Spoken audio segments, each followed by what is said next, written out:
Decorating Pages is a podcast dedicated to taking you behind the scenes of the designs of your favorite TV shows and films. Each episode, I'll be sharing design stories from some of Hollywood's most famous sets. Interviews from set decorators, production designers, directors, and actors about creating the look of TV and film, about their design inspirations, and stories that take sets from page to screen.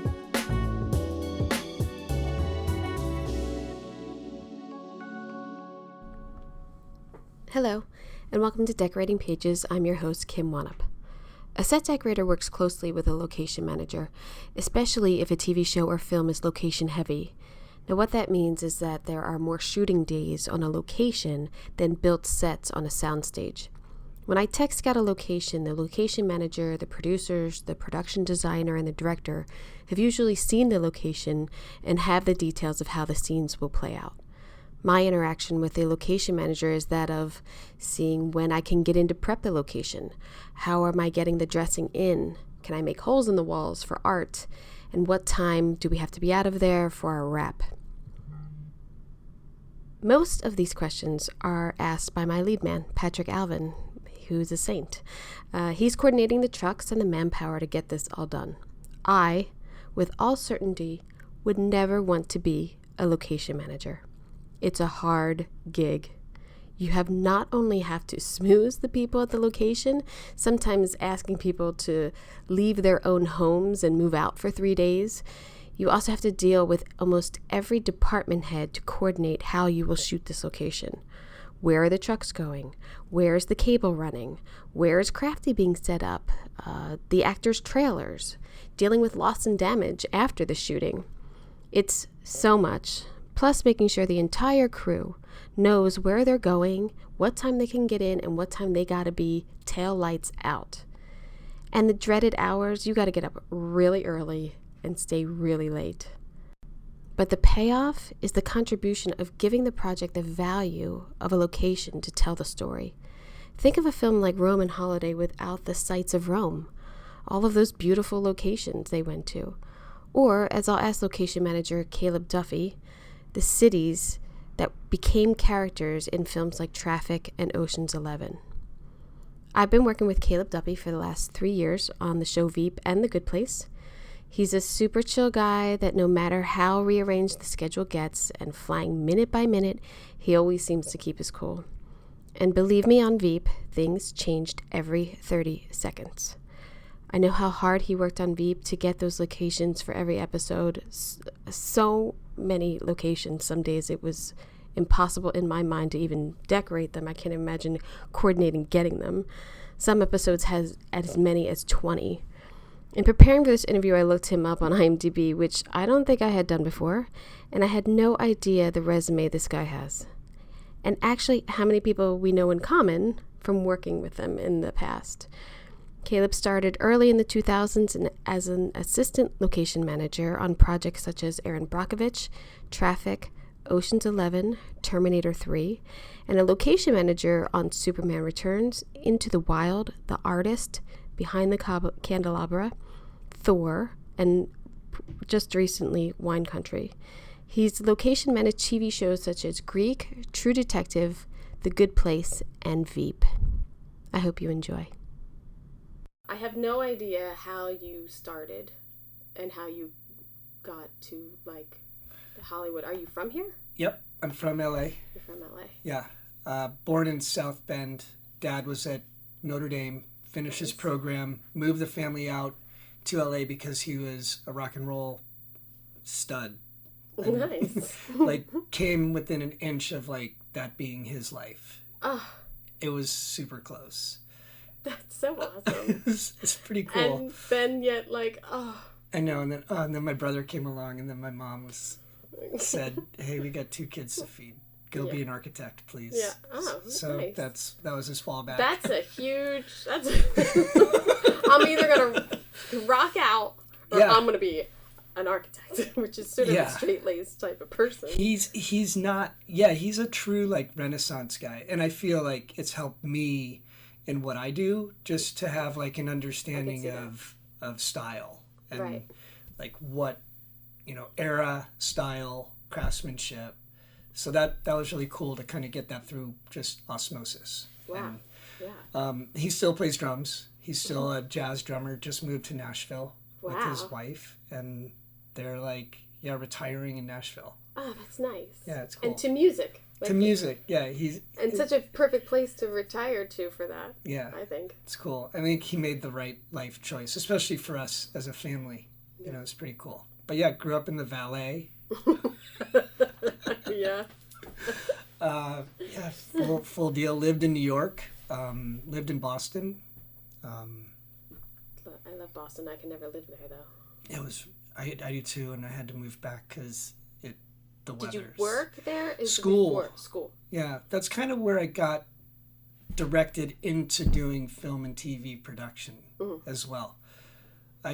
In Boston. Yeah, I went back to school at a later age, like I was 25, and found this liberal arts school, Emerson College, and went there for broadcast journalism. Yeah. Like I wanted to be a sportscaster. That was my whole fucking thing. And what a dream job that is, right? Really. Just get to watch TV. Just be at events, report on them. Yeah. Interact have with an opinion yeah. on other people's talents. Interact on these amazing athletes that like sacrifice their entire life to get to that point. Right. And like I think second semester one of my co-students was doing his short film, got picked in the film program. Like you pitch your ideas like you do here in Hollywood. And that class, when they pick the film, does that film. Right. And you build your crew within the student body. Nice. And so I was in some audio fucking class or something, learning how to splice 1/4-inch, reel-to-reel tape. Nice. And the guy, we're talking, and he says, "Hey, so my film got picked. Do you want to do sound for my movie?" And it was this really cool short film about an old horse racing gambler. And we did it in Suffolk Downs outside of Boston. Oh, wow. And I got to like wire jockeys with lavalier mics and get all the sounds. of the horses, and like that's cool. It was like intense. It was intense, and it was like student film. Student film. What the heck? You're in Seabiscuit light. Totally. So I changed my major right away. It's like, oh yeah, I'm going to do film study, and did it. And then you got bit I got hard. Totally bit hard. Horse bit. I could do this. This is awesome. Sweet. So, oh no. So yeah, lived there. Didn't come home for 5 years till I lived there through the summer. Worked, did the whole Boston experience, and then moved back home. And realized like, oh shoot, I have no idea how to get a job right now. And I had and which is crazy because you're in LA and you're like, they're shooting everywhere. I'm just gonna get on something. Right. And I have no family affiliation to the industry as well. So no one in my family in my history has anything to do with this. Right. So there's zero nepotism connections to go off of even, which are huge. Yeah, but that's not true because I have a cousin who's an actress and she's great and everything, but actors have nothing to do with what happens behind the camera. True. And so for me, it was like I first of all I didn't ask for help because I didn't want it. I wanted to do it on my own. But having been in the business and working, I'm like, what was she going to do? Get me like a PA job? That's not what I wanted to do. I mean, it would have been an in, but it wouldn't have been in the art department. They'd have no connections to other departments, really. Maybe hair and makeup. No, they'd probably call a casting agent. Yeah. Or something like that, right? And you're on that side then. Yeah. Yeah. Which isn't a bad side to be on. No. Just a different route. Yeah. So I had one friend that was in the industry that I went to high school with. His name's Corey Bronson. Still one of my closest friends. And he was doing wardrobe. He's a costumer. He's doing wardrobe on Man on the Moon. And oh, yeah, with Jim Carrey. Yeah. And so he arranged it to where I could intern with the sound department and work on the film but not get paid. What a guy! I get to eat 2 times a day. Well, then you get, It's like, you're fine. sweet. Don't forget.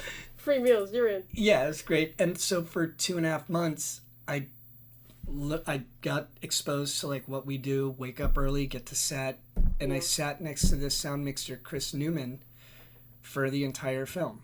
And just like learned. Intern sort of, right? Yeah, intern. And then I met a first AD, Mike Rizzoli, and he was a second at the time. And that was the guy that I would bother every week. Hey, do you have a PA job for me? Yeah. Hey, do you have a PA job for me? Hey, do you have a PA job for me? And I get a call from him after the Man on the Moon experience, and it was great. And I get a call from him, and he says, hey, I think I have a way that I know how you could stop calling me and I can get you a job. Just get off my back, man. So he got me a job running air conditioning on Erin Brokovish. Like, that was my job. $75 a day. I drove a 1988 Cutlass Supreme with spiked wheels. Sweet. Baby blue. Sweet. Did they put that in the movie? That could have been Of course they car. did. It is. Car, It's in a big crane shot where she's at this roadside hotel. That's perfect. That's a perfect car for there. So awesome.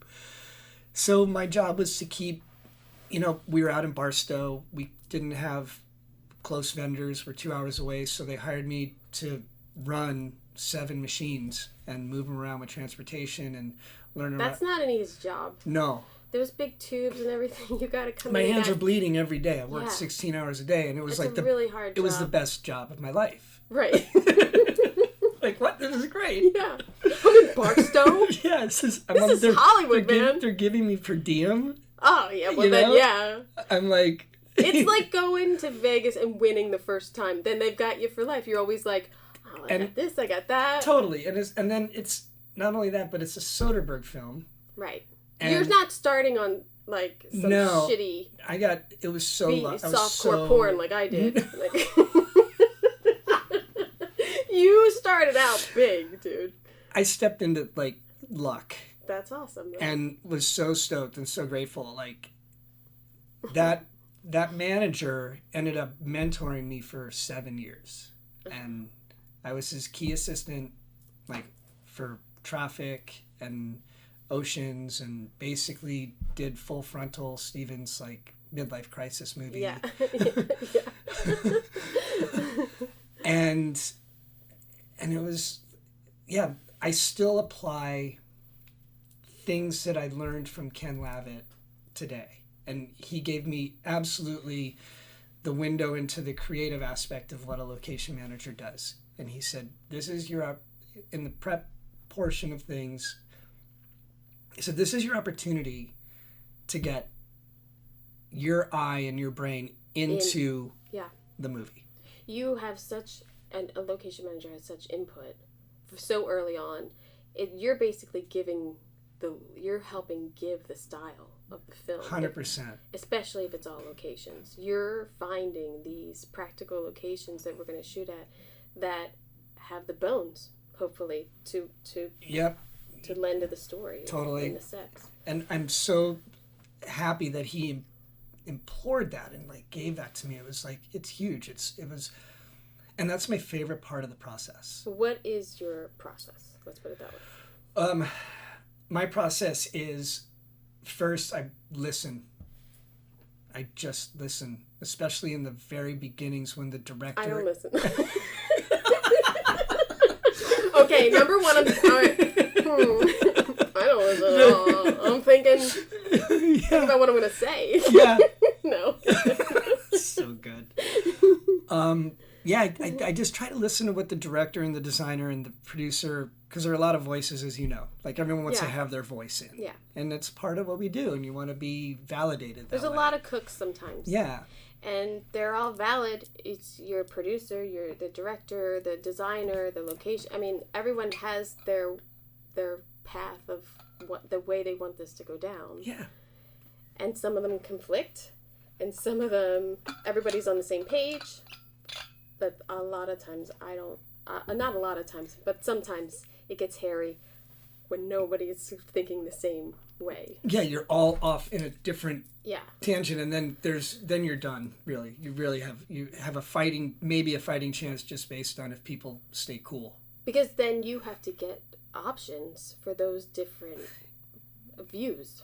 Yeah. Which is exhausting. And you do too. You've got to spread out color palettes and like what's reflecting off of the wardrobe and how they interact with, what sub-context are you bringing through that you subliminally don't recognize really, but you're like, something nice is happening here that I don't really put my finger on, but I like what I see. Yes. Yeah. And there's a language to that. Yeah.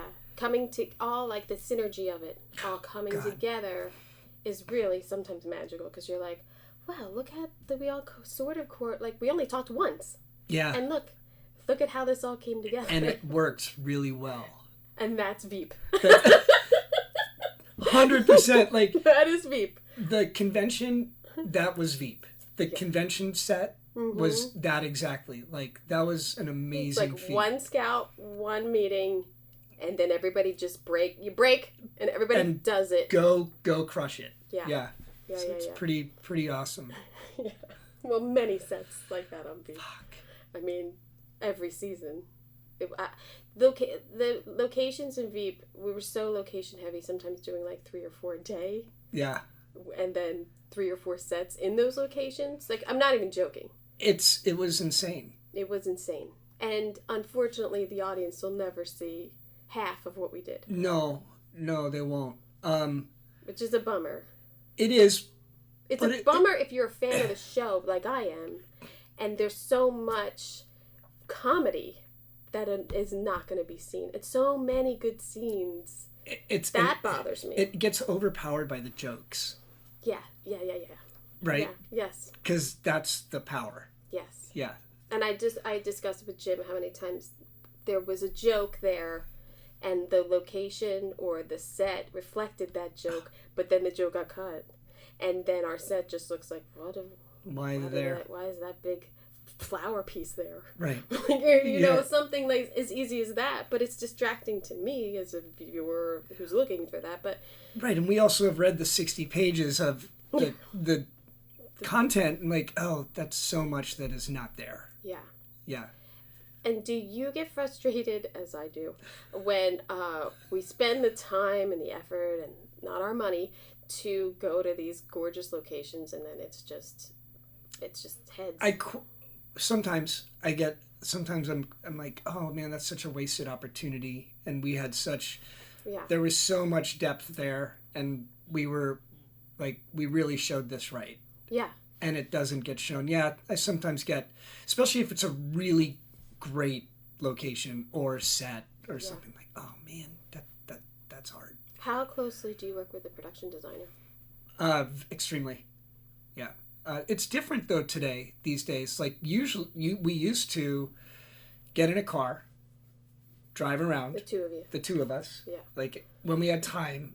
Films, you have more time to do this. TV, it's like too little fast. Yeah. You know, you're really kind of grinding out usable options that you can turn around really quickly because you don't have a lot of time. Today, though, everything's like you can Google Earth Scout. You can just be over a computer. Do you think that's better now? Do you think that you lose it, or you losing something? I think it's effective. It's effective. You just lose some of the relationship building opportunities. Oh yeah. That's really what it is. Good lunches. Yeah. Yeah, location scout lunches. That's right. It's like part of the beauty of Or happy hours. Yeah, happy hours. Where are you going? I'm scouting. Yeah, I'm scouting a bar. It's crazy. Yeah, I could see how, technology has impacted us. I have no idea how anyone did our jobs without cell phones and being able to text pictures, and that's all I do now is digital, like, selections almost, and it's crazy how much it impacts us. And I don't know if it's for the better, because now you can get things done so much quicker that it's expected. The enabling aspect is really ramped up with that, isn't it? Yeah. And I also, great point, like, seeing something, get it approved on the phone, send it to the producers, designer, director, but then it's done, and with our schedule, how quickly it moves, like that just gives you a chance as well. Yeah, like, it's super helpful. Yeah, and I don't know how we did it back then either. Like, I don't know. I came in and there was email and like digital photos just getting there, but we were still printing out real photos. Yeah, we were. We figured I was 4 or 5 years prior to your career starting, right? I started 99, 2000. We were doing the photo pans. Yeah, and then you tape them together. And then we tape them together. And then put them in folders. And that was like a 4 or 5 hour every day. The deal. buyers would be at the photo mat, the 1 hour photo. Yeah. At like 5 o'clock every day. All the buyers. There was hardly any buyers really then either. It was kind of new-ish. Not everyone had one. And decorators would be at like the 1 hour photo end of the day. Yeah, I went to QSS in Toluca Lake. That was my thing. I'd bring in like photo 10... mat on Hollywood Boulevard, man. I was there. I love it. Yeah.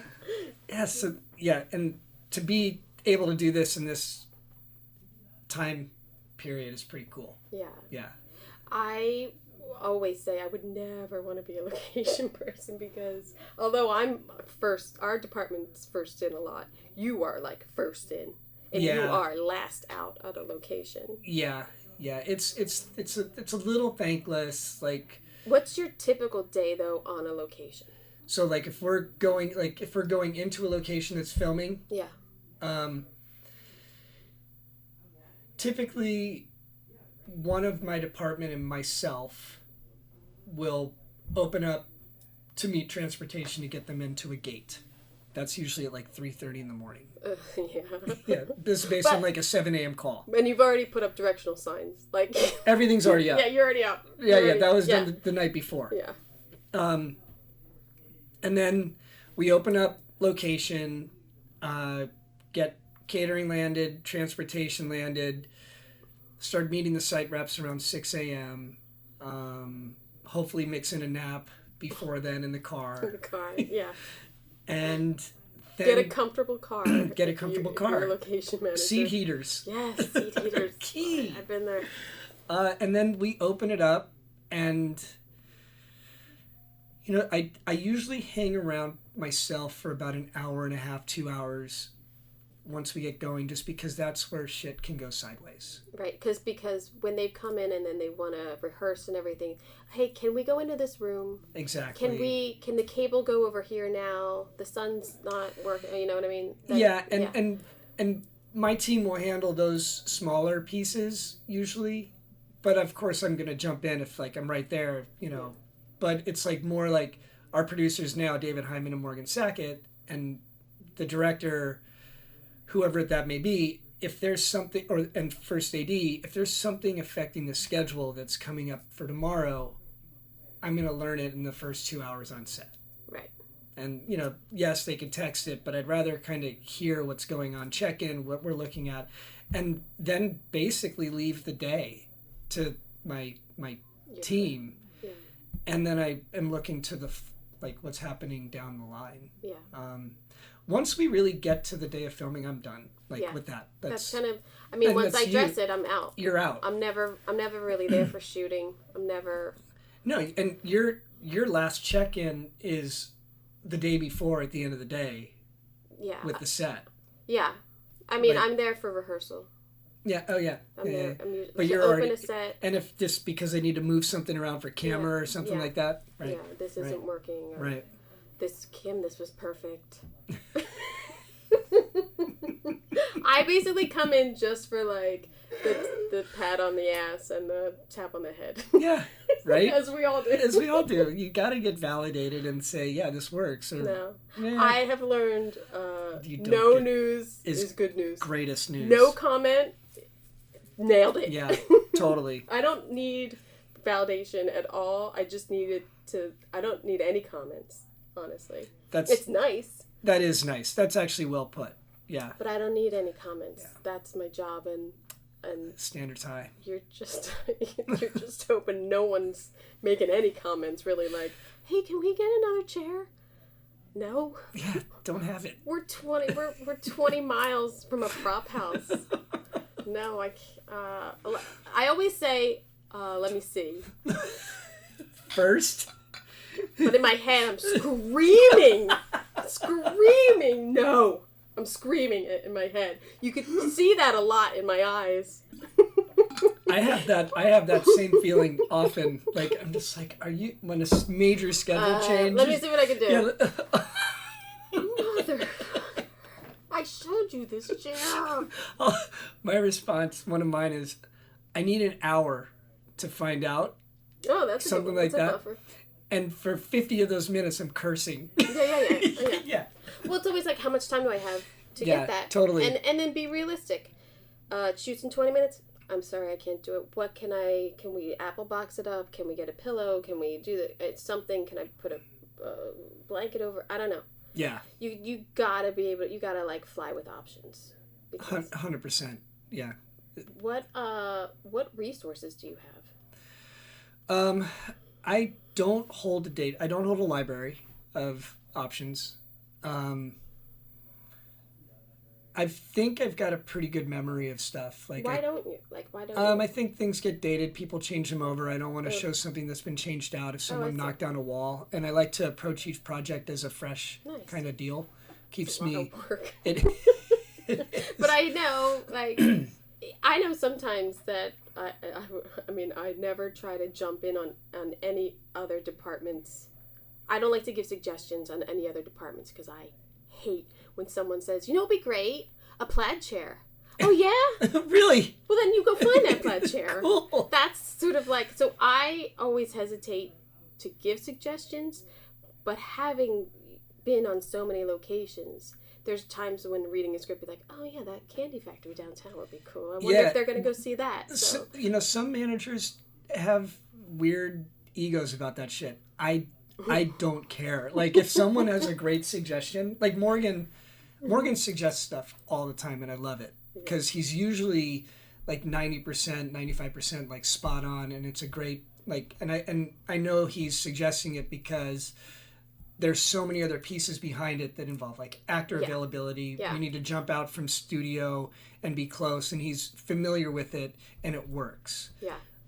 Things like that I really appreciate and have no issue with. Yeah. But there's some things like I like presenting new ideas and like surprising people and like because we all are aware we're pretty savvy in this industry of like having a well-rounded knowledge of a lot of things. At this point, and you see how things are done, but I do like pulling something out of my hat that's like, oh yeah, how's this? Do you ever like are driving through a neighborhood and you're like, that's the always house, and you're not 100%, and I make a note. Always. I am. And I don't know. I think it's just kind of ingrained, and like I try to notice things. Yeah. When you do something like a more like a period, or I think. Did I see that you did like Fast and Furious or something? No. What was the car one you did? I did Thor. I didn't do a car one. Oh, X. State of the Union. Yeah, you did do a car one. I did.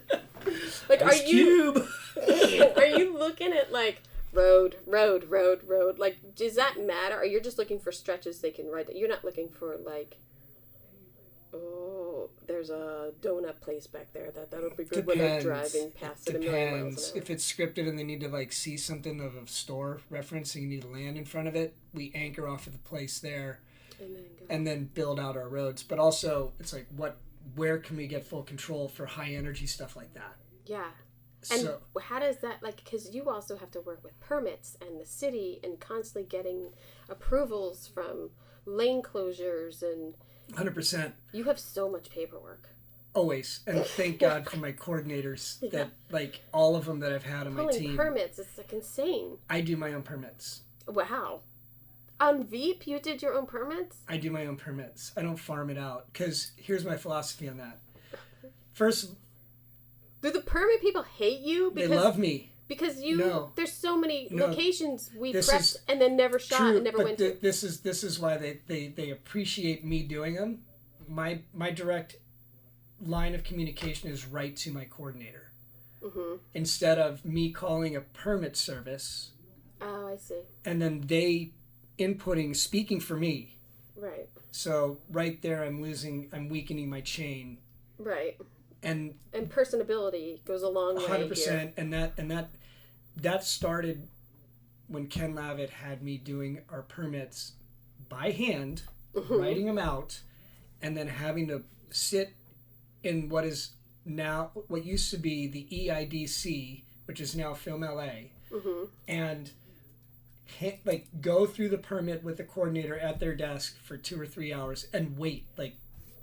I'm not moving. I'm not leaving here, man. Unbelievable. It was, but those relationships 15, 16 years ago are why I get the access that I do. I know that when I call my coordinator or neighborhood resources or community development at Film LA, and I'll always call first on a property that we like, and I'll say, hey, what do you think of this? This is what we want to do.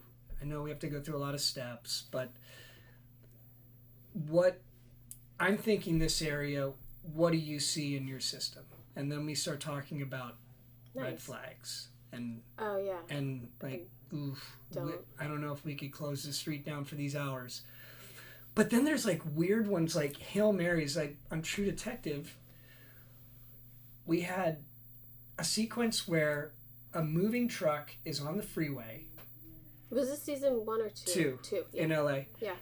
Oh, yeah. There's a chase from an apartment underneath the big freeway through a homeless camp with fires and over a K-rail on a freeway on-ramp where a moving truck comes in and almost hits people, and we wanted it to do it in sequence without any cuts.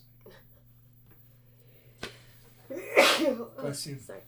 So, first call was to Caltrans and say, hey, I have this idea, can we close down the 110 northbound interchange ramp to the 105 westbound on a Thursday and a Friday? and I'm like this. I'm holding up my phone because I say it, and then I look at it, and I'm like, laughing. and when they, it cracks me up. And when they say stuff like, well, let's see. I mean, let's go scout it out. Right. Walk them through it. And then you're like, shit. I'm like, oh my God, I can't believe this is actually going to happen. It blows me away. Yeah. And to do that and to have it. But I always think that when, say, Hollywood Boulevard is shut down for a premiere at Mann's, and it's millions of people's lives are affected. 100%. Because of one street being closed for a movie. It blows my mind the importance that... But it's our world. I love it. Mm-hmm. But it blows my mind. Yeah. That closure screwed a lot of people that day.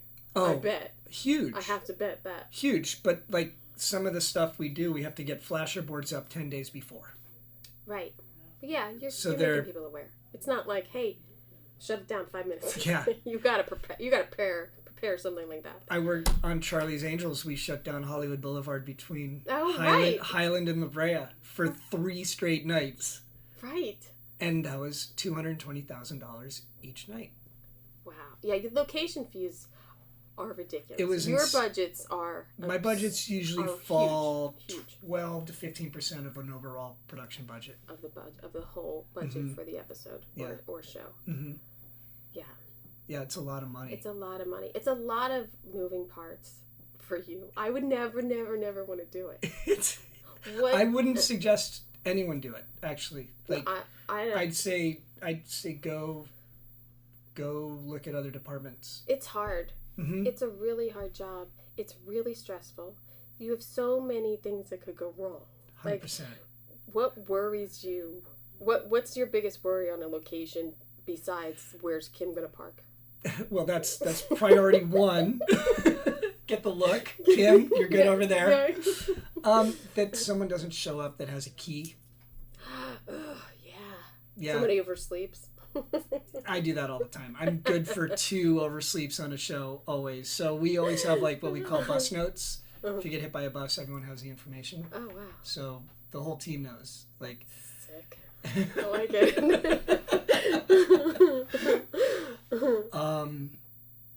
Wow, yeah. Yeah, it's really if someone doesn't show up.